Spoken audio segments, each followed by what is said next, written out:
This episode of Neighbors is brought to you by Yazoo Brewing Company, a Southern original brewed in Nashville, Tennessee since 2003. They're makers of beer like Yazoo Pale Ale, Gerst, and Sly Rye Porter. For being a listener of Neighbors, you'll get a free pint glass shipped to your home when you enter the promo code NEIGHBORS along with your purchase of merchandise from yazoobrew.com. Yazoo is a proud supporter of all neighbors everywhere, sharing stories over a pint. All right, on with the show. There's an artist named Guy Chase. He's a minimalist, not very famous. His work could be seen as simple, trite, boring. But zoom out from his work, and there's something to it. He would do things like paint squares around squares, like make a square, then paint another one around it, then another and another, trying not to touch the previous square he made. For Guy, his art is about pure presence. So it's not about the squares as a finished product, as much as it is about being present to the process of making them. There was one piece he did that really embodied this philosophy. One day, Guy went to a college bathroom and took a roll of paper towels. He laid them out in a 7 by 7 foot square. He found an orange marker, and he asked himself, what's the most basic artistic movement? His answer? Touching a marker to a piece of paper. So he made a dot, trying to be as present as he could be to the simplest act an artist can do. Then he made another. He counted each one because to him, each dot mattered. Then he made another, and another, and another, and another, and another. Now, pouring all of your attention into one dot or two, that's kind of just whatever. But Guy attentively made a few 100,000. That starts to take on a bigger meaning. He wasn't striving to do something that no one could do. No, he was doing something that anybody could do, but that nobody really took the time to. Because to Guy, it's not about a beautiful dotted piece of paper towel art. It's about the fruit of being committed to the purest form of artistic relationship, over and over again.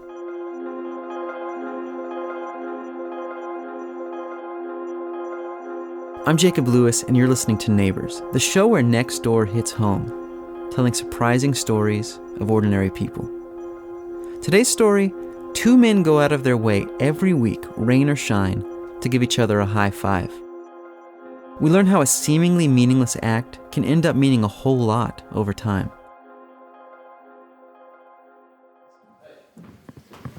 It's around 8 o'clock on a Monday morning, and I'm in Nashville at my friend Andy's house.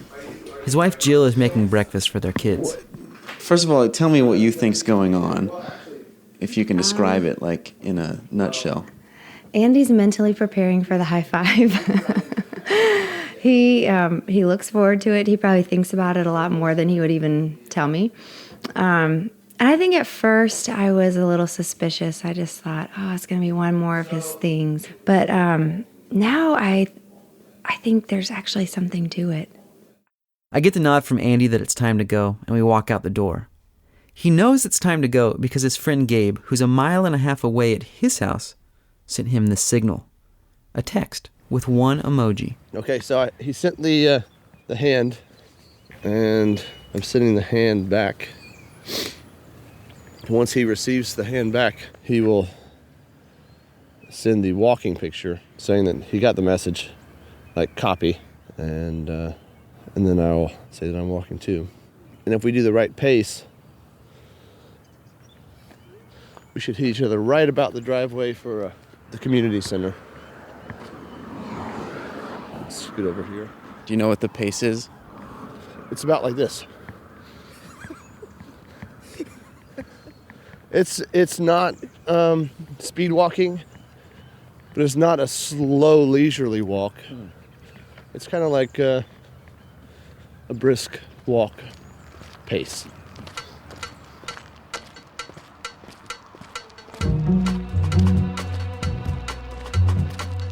Andy's a musician, lives in Nashville, and every year he goes with his friend Gabe on a Christmas tour for 3 weeks.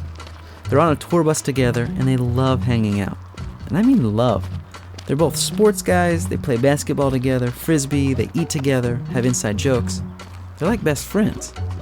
The only thing is, outside of those 3 weeks, they never see each other, even though they live 1.5 miles apart. So for years, this was the story. Hang out on tour, get home, and then nothing.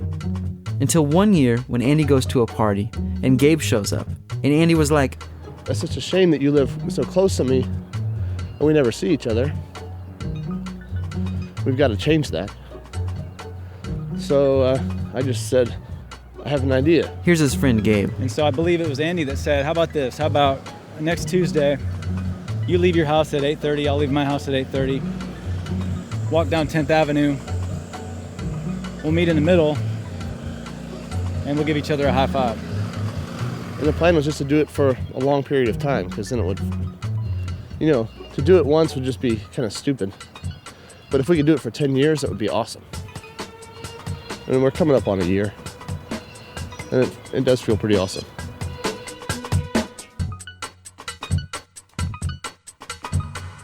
But despite their desire to do this, the reality remains. They're still really busy guys. So there was 1 week early on when Gabe didn't have a lot of time. So on his walk to the high five, he had an idea. One that changed this whole thing for them. The silent high five. I texted Andy really fast and said, okay, here's the deal. Walk past me without high-fiving me. Don't even look at me. And he told Andy that they should both walk 20 paces past each other. Kind of like Old West style, like a duel, like a draw. When they got to 20 steps, they were supposed to turn around, walk back towards each other like they were going back to their houses. And the only sign they're supposed to give each other, that they even know that the other person exists, is a high five. And then you just keep walking home.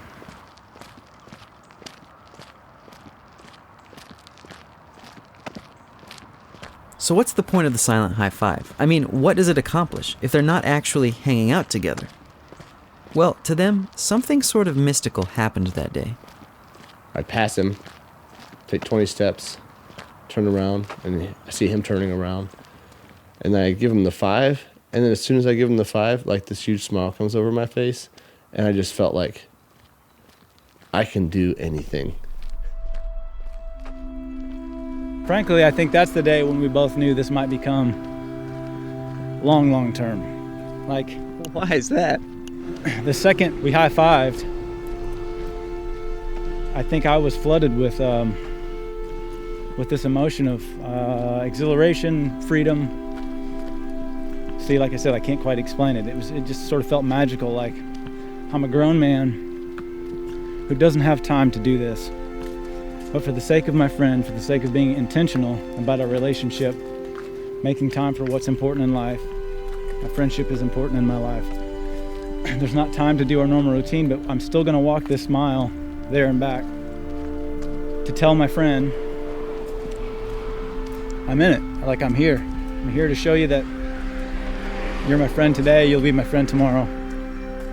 And that felt pretty amazing to do that, especially considering there were no words.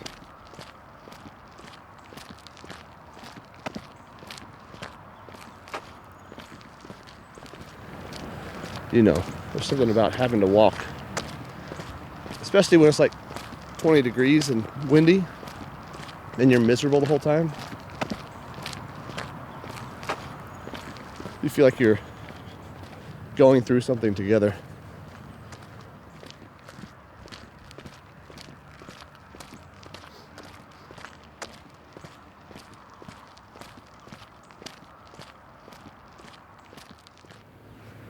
I've been walking with Andy toward the community center to meet Gabe for a silent high five.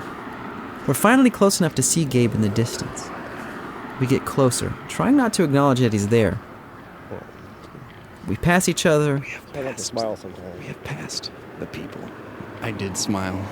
walk the 20 paces, I was not counting. Are you counting? 18, 19, 20. then turn around, We have turned around. Commencing single file lines. We're approaching. and then Ow, that kind of hurt. Now what? Oh, we'll turn around. Oh, okay. You see, that's the feeling. Normally, the silent high five, you just keep walking. There's no communication, and then you have 15 minutes to think about what you just did. Which is pretty great. Good morning. How you doing, man? High fives aren't the only way Andy has fun. He throws game nights in his backyard. He goes bowling once a week at lunchtime and has for over a decade. He also goes around every January and collects discarded Christmas trees to use for backyard bonfires. He calls this activity Grinching. Now, Andy can make a game out of anything. But there's more behind all of this than just having a good time. I feel like it's a small way to push back at trying to be efficient. What do you mean? Like efficient in a business sense, like only do things that are going to make you money, or advance your career or something like that. It's just something for the pure enjoyment of it. Because there's no financial benefit to giving high fives or collecting Christmas trees. And it takes time. And you have to walk and you get cold or rained on. But it makes a good story. And you get to talk about it.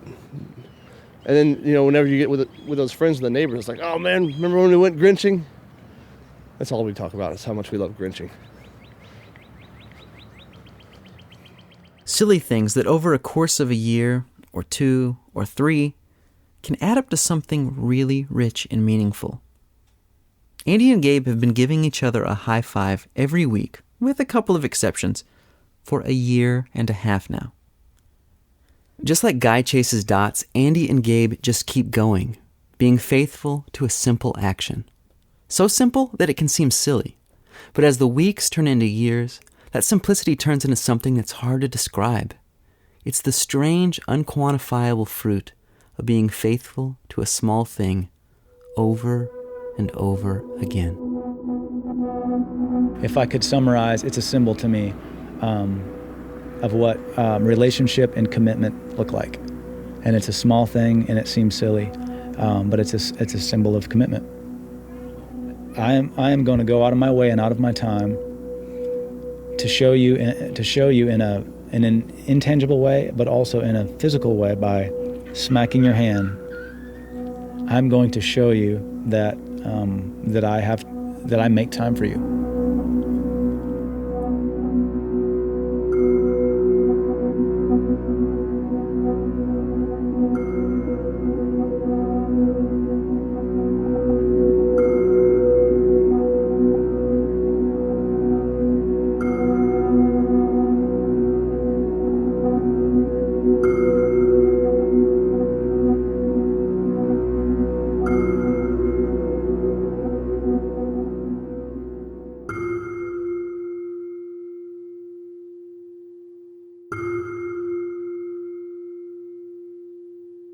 Neighbors is produced by Bailey Robbins and me, Jacob Lewis. Music in this episode by Poddington Bear and Dan Burns, aka Daptra. Also, special thanks to Chris Stort, who made a sweet high five illustration for today's story. This episode is sponsored by Baja Burrito, doing it the hard way since Y2K, located in the Berry Hill neighborhood of Nashville. I recommend the fish burrito with the white sauce and cabbage.